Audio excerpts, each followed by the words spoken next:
Hola hombres, j'espère que vous allez mal. Et si ce n'est pas le cas, vous n'avez rien à faire ici. Je m'appelle Maxon de Pazou. Et la question du jour, elle est simple. Je trompe ma petite amie ou ma femme. Est-ce que je le lui dis? Et ma réponse, elle est très claire. Non, jamais. Vous ne lui dites absolument rien. Et les raisons sont assez simples. Premièrement, si vous lui dites, si vous êtes honnête, n'est-ce pas? Puisqu'on vous a expliqué que l'honnêteté, c'était la clé de l'amour et compagnie. Si vous le lui dites, et si c'est une fille, entre guillemets, bien, si c'est une fille qui a de l'estime d'elle-même, qui se respecte, votre relation, elle est terminée. Elle va s'en aller. Elle va rester ferme, n'est-ce pas, sur son refus. Et vous allez, n'est-ce pas, vous séparer. Et j'ai envie de dire, c'est une bonne réaction de sa part. C'est une fille bien. Une personne qui trichera toujours. La manière dont, grosso modo, vous faites une chose particulière, en règle générale, c'est la manière dont vous faites la plupart des choses dans votre vie. Je vais prendre un exemple.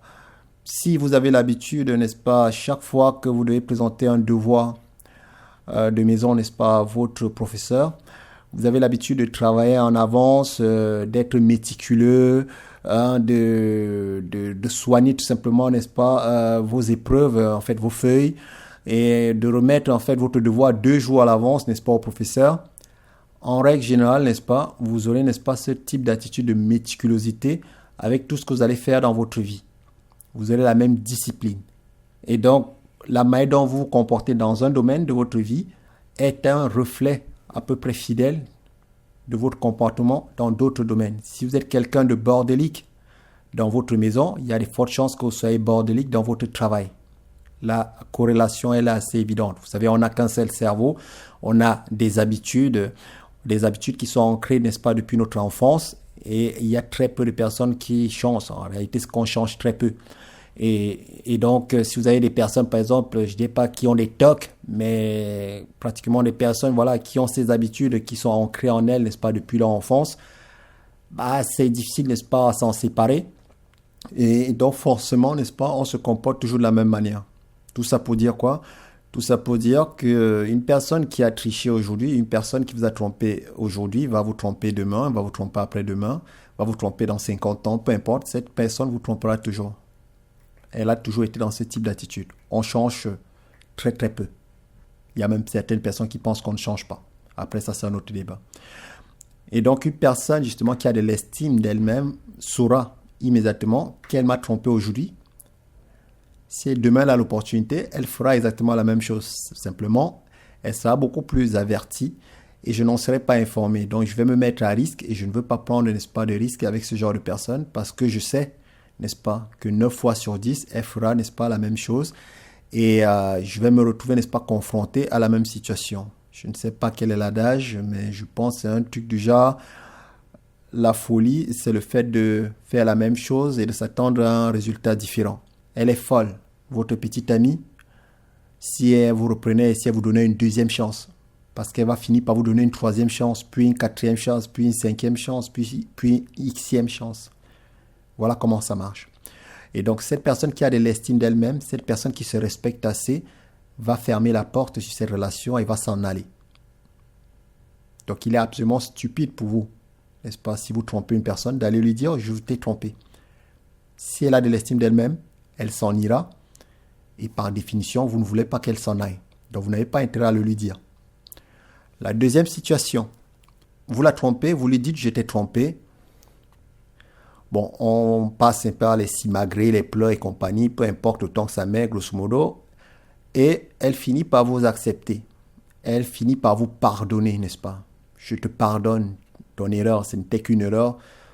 C'est bon, on oublie. Il y a 3 cas de figure, n'est-ce pas? Le premier cas de figure par rapport à ça, c'est cette personne n'a aucune estime d'elle-même. Elle ne se respecte pas assez. Et si elle ne se respecte pas assez, vous n'avez pas envie de faire votre vie avec elle.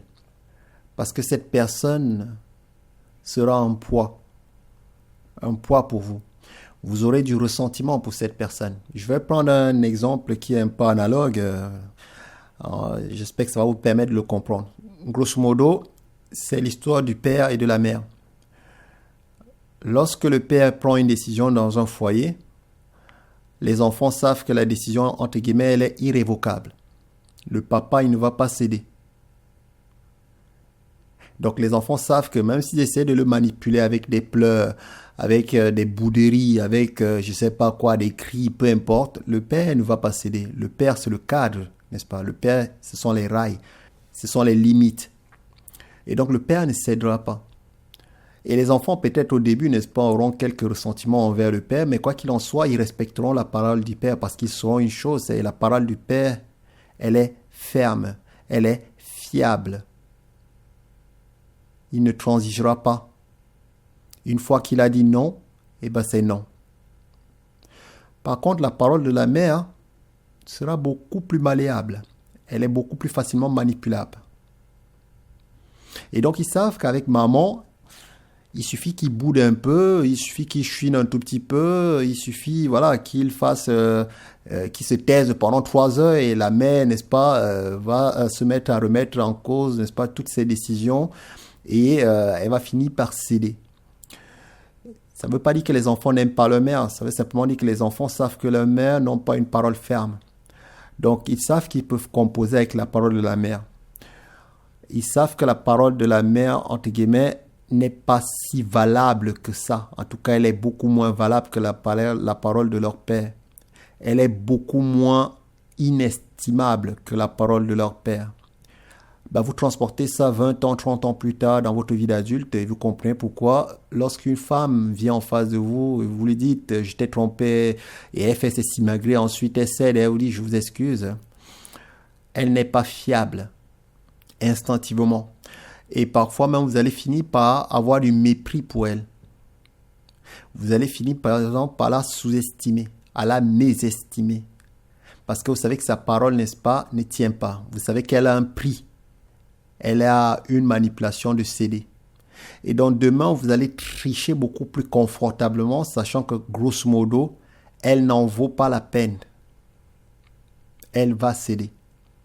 Alors qu'une femme qui a de l'estime d'elle-même ne va pas céder. Donc vous allez la respecter davantage comme vous respectez, n'est-ce pas, la parole de votre père. Quand papa vous disait non et vous saviez que c'était fini. Vous aurez toujours du respect, n'est-ce pas, pour votre père. C'est la même chose, n'est-ce pas, pour la femme qui récupère un tricheur. Le tricheur n'aura plus aucune estime pour vous et parfois il finira même par vous mépriser. La prochaine fois qu'il va vous trahir, parce qu'il va vous trahir, il saura d'abord, il faut juste que je sois beaucoup plus vigilant. Et de toute façon, quand bien même, en fait, je me ferai avoir, qu'est-ce qu'elle fera? Rien. Je vais lui payer quelques vacances, je ne sais pas où, à Marbella. Je vais lui ramener 2-3 fleurs à son bureau. Je vais lui faire la cour 1 ou 2 semaines. Je vais lui acheter une bague. Je vais lui acheter une voiture. Je vais l'écouter pendant 2-3 jours à regarder des vidéos sur Netflix. Je vais jouer les amoureux pendant 1 mois. Bref, je connais le prix à payer. Je sais ce qu'il faut faire, n'est-ce pas, pour qu'elle cède, parce que je sais que sa valeur n'est pas ici, n'est si inestimable que ça. Je sais, entre guillemets, ce qu'elle vaut. Je sais ce que je peux faire et je sais avec quoi, justement, je peux m'en sortir. Donc, vous ne respectez pas une femme qui n'a pas de parole. Vous ne respectez jamais personne qui n'a de parole. C'est d'ailleurs la raison, c'est la règle dans le business, tout le monde le sait. Vous êtes votre parole. Et il y a des métiers où les gens signent des deals, en fait, qui portent sur les milliards juste sur leur parole. C'est la seule chose que vous avez. Et c'est une valeur qui est très, très masculine, la parole d'un homme. La parole donnée. C'est très important. Et vous avez donc le reflet, n'est-ce pas, dans la vie, n'est-ce pas, sentimentale. Une femme qui a une parole qui ne vaut pas grand-chose n'est pas une femme qu'on peut respecter, n'est pas une femme respectable, n'est pas une femme inestimable. Et si ce n'est pas inestimable, ça ne vaut pas la peine qu'on se sacrifie, ça ne vaut pas la peine, n'est-ce pas, qu'on se retienne, ça ne vaut pas la peine qu'on ne la trompe pas. Parce qu'après tout, elle finira toujours par céder. Elle a cédé une fois, elle cédera toujours. Vous ne voulez pas de ce genre de femme. Et donc, si elle vous dit « je te pardonne », vous savez que vous avez affaire à quelqu'un qui ne se respecte pas assez. Si elle ne se respecte pas assez, comment voulez-vous faire votre vie avec une telle personne? Une personne dont la parole, en fait, est plus ou moins égale à zéro. Une personne dont la parole peut être achetée, n'est-ce pas, avec des fleurs. Une personne dont la parole peut être achetée avec une voiture, avec du matériel, avec des belles paroles, avec un sourire. Vous aurez du mépris envers elle. Vous aurez de l'irrespect envers elle. Parce que vous savez qu'elle ne vaut absolument rien. Le deuxième cas de figure, c'est qu'elle va se venger. Vous connaissez le fameux adage, la vengeance est un plat qui se mange froid. Et bien si vous lui dites, je t'ai trompé, elle fait ses simagrées, et puis elle vous dit, c'est bon, je te pardonne, c'est reparti de plus belle, j'ai oublié. Vous savez concrètement que vous êtes en train de dormir avec une vipère. Vous êtes en train, n'est-ce pas, de vous endormir tous les soirs, n'est-ce pas, avec un bois. Les bois, concrètement, c'est des prédateurs particuliers. Ça, c'est des prédateurs feignants. Ils chassent une ou deux fois. Lorsqu'il a un gibier, si c'est une souris, bah, il va chasser 2 heures plus tard. Par contre, s'il arrive à choper, je sais pas, un veau, bah, il va chasser dans 1 semaine. Donc, il chasse, la digestion, elle est beaucoup plus lente. Donc, il passe beaucoup de temps, entre guillemets, n'est-ce pas, inerte, amorphe, et il ne chasse pas. Donc, lorsqu'il a faim, entre guillemets, il chasse. Il fait ses réserves, et il prend des jours et des jours, n'est-ce pas, parce qu'il est très lent, et parce qu'il a besoin d'être à l'affût. Donc, c'est quelqu'un qui a besoin, n'est-ce pas, de réserver son énergie pour pouvoir, entre guillemets, n'est-ce pas, attaquer sa proie. Et donc, un bois, lorsqu'il chasse, n'est-ce pas, il va se mettre sur les chemins les plus partagés et il va traquer sa proie. Et quand il va finir par la voir, il va bouffer sa proie. Et il peut passer 2, 3, 4, 5 jours, 1 semaine, en fonction évidemment de la taille de la proie, pour faire sa digestion. Donc, pendant tout ce temps, évidemment, il ne chassera pas. Bah, c'est exactement comme ça qu'est votre femme, justement. C'est comme ça qu'est votre petite amie qui vous dit, c'est bon, je t'ai pardonné. Elle est en train, entre guillemets, d'attendre le bon moment, de digérer, n'est-ce pas, de faire grandir, de nourrir le ressentiment, de préparer sa vengeance. Il y a une sous-catégorie qu'on peut rajouter là-dedans, qu'on peut inclure dans la vengeance, ce sont les intérêts. Je sais pas, en fait, je sais pas si je peux dire une sous-catégorie, c'est les deux en fait s'imbriquent.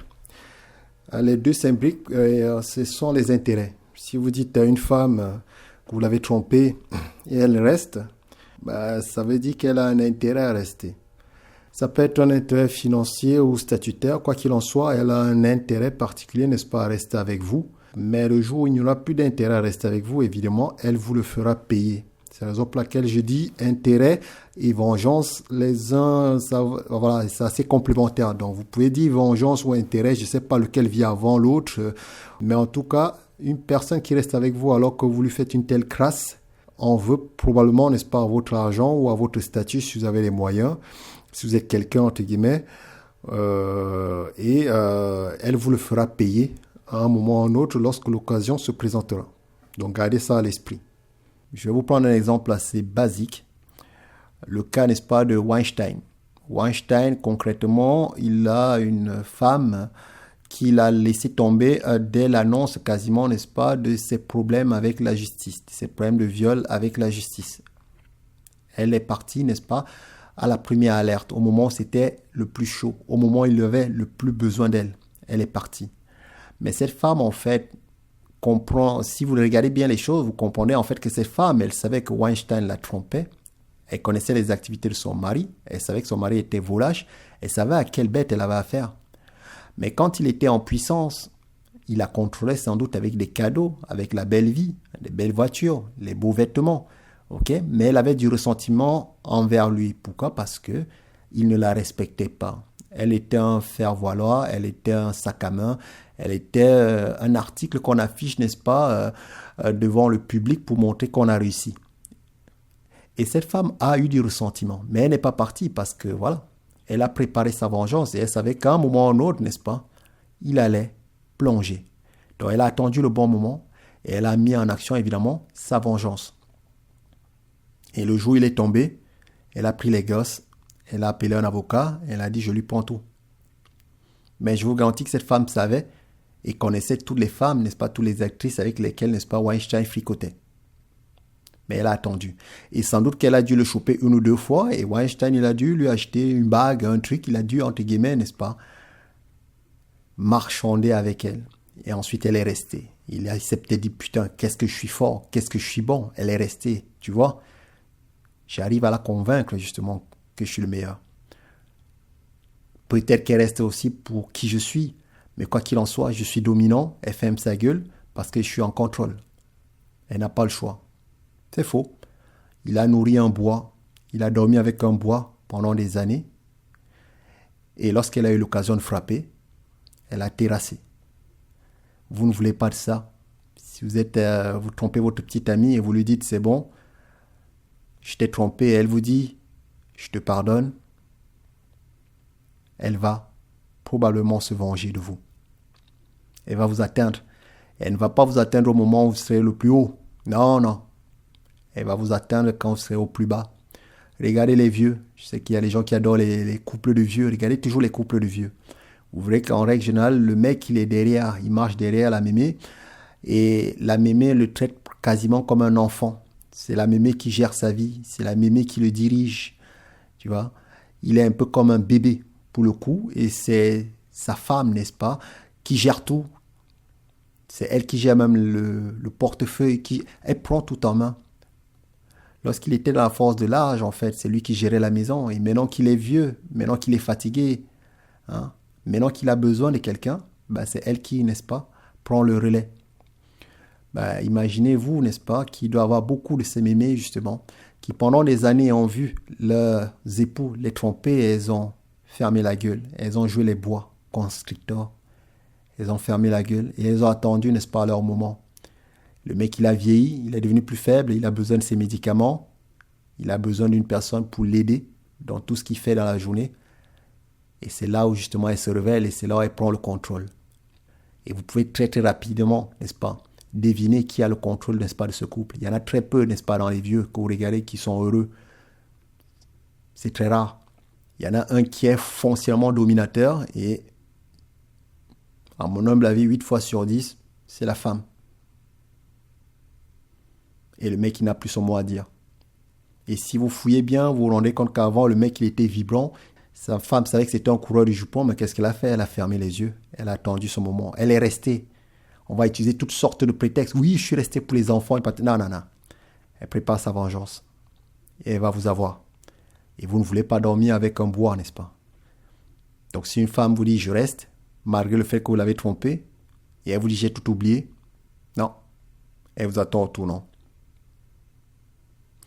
Et enfin, la troisième hypothèse, elle a quelque chose à se reprocher. Voilà. Et c'est la raison pour laquelle elle passe l'éponge. C'est parce qu'elle-même, en tout cas, elle est crasseuse. Elle-même, elle vous a trompé. Et ce que vous avez fait, en fait, c'est de lui redonner du pouvoir. C'est tout ce que vous avez fait. Donc, une femme qui accepte vos excuses et qui accepte de passer outre votre tricherie, votre tromperie, c'est une femme qui a aussi très probablement, n'est-ce pas, trompé, qui vous a déjà trompé. Et donc c'est beaucoup plus facile, n'est-ce pas, entre escrocs, de s'accepter. Parce qu'une personne intègre, n'est-ce pas, n'accepterait jamais cela.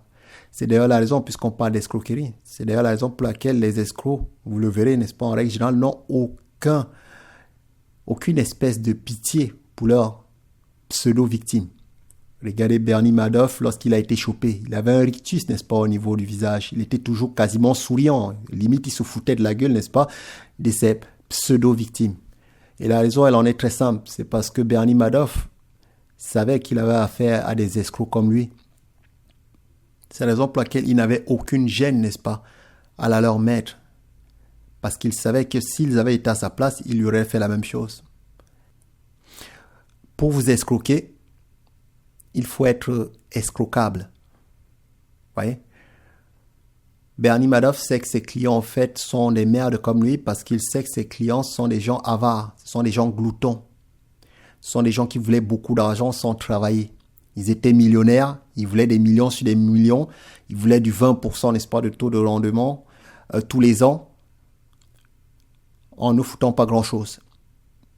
Et donc, il n'a aucune gêne, n'est-ce pas, à leur mettre parce qu'il sait qu'ils sont pareils. Prenez tous vos escrocs et vous verrez. Ils n'ont pas beaucoup de pitié, n'est-ce pas, pour leurs victimes. En tout cas, c'est très fin.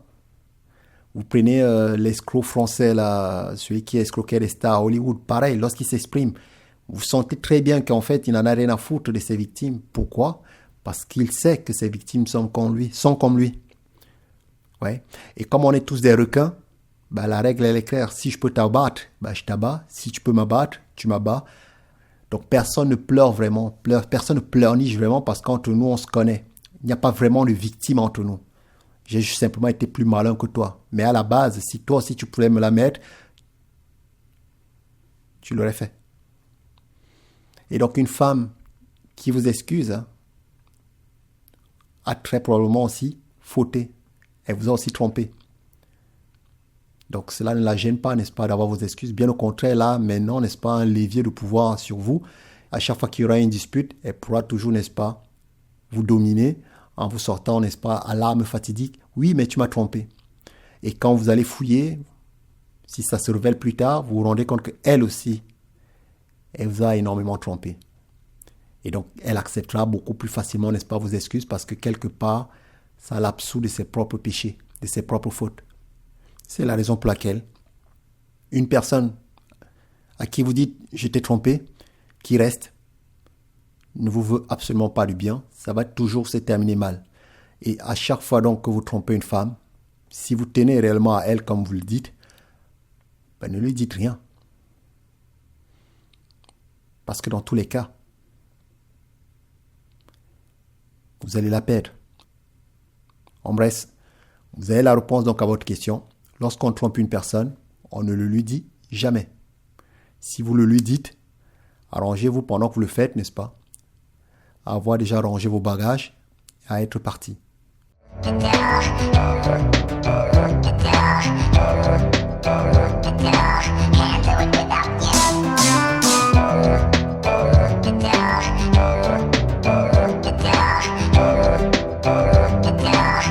do it without